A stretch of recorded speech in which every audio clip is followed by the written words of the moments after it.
Today is day 51. It's a makeup journal because I missed day 51 at CPFA. So the other day I was sick and I ended up watching TV for most of the day. And so I watched 3 different movies, and one of which was Tim Burton's Charlie and the Chocolate Factory. And I was sitting there on the couch watching this movie, and my mom walks in, and she thinks it's a fairly creepy movie, which I beg to differ, but anyway, she was like, yeah, definitely creepy. That was her response after sitting there for a few minutes.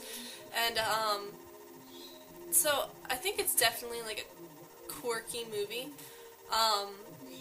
But, I was thinking about it, and there were some, different things I picked up about the movie that I think really helped in giving it that kind of, weird element.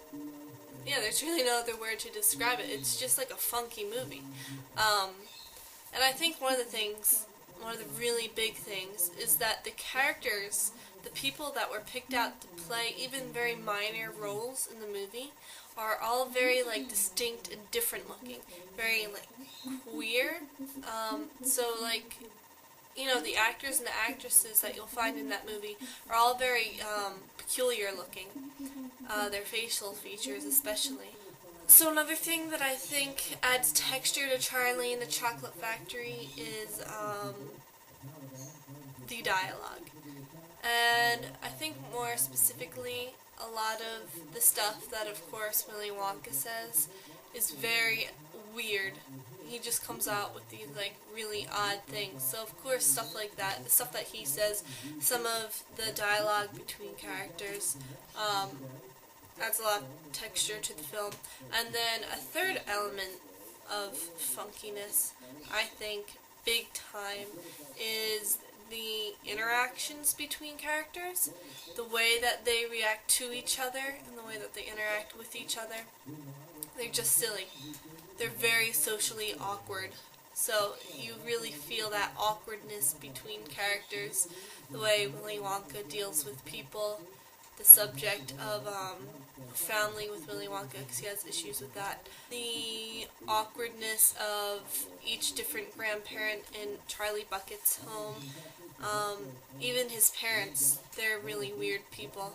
And at least they come off that way just by the way that they act and interact with each other, his family. All the kids that are selected, etc. I talked enough about that. And finally, I think another thing that makes the movie kind of weird is just, combined with what the characters say, how they say it, the way that they interact, the way they look.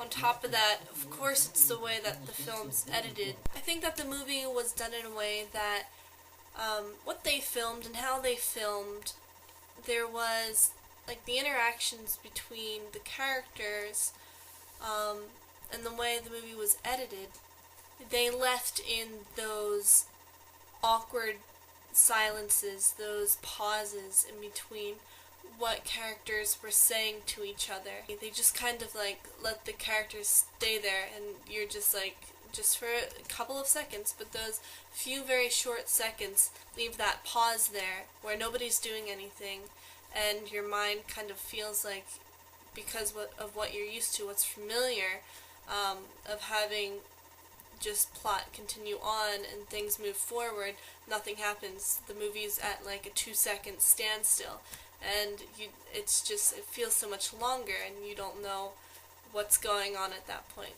And I think that's a very important element that helps give the movie that kind of that silly funkiness that Charlie and the Chocolate Factory has. So that is day 51.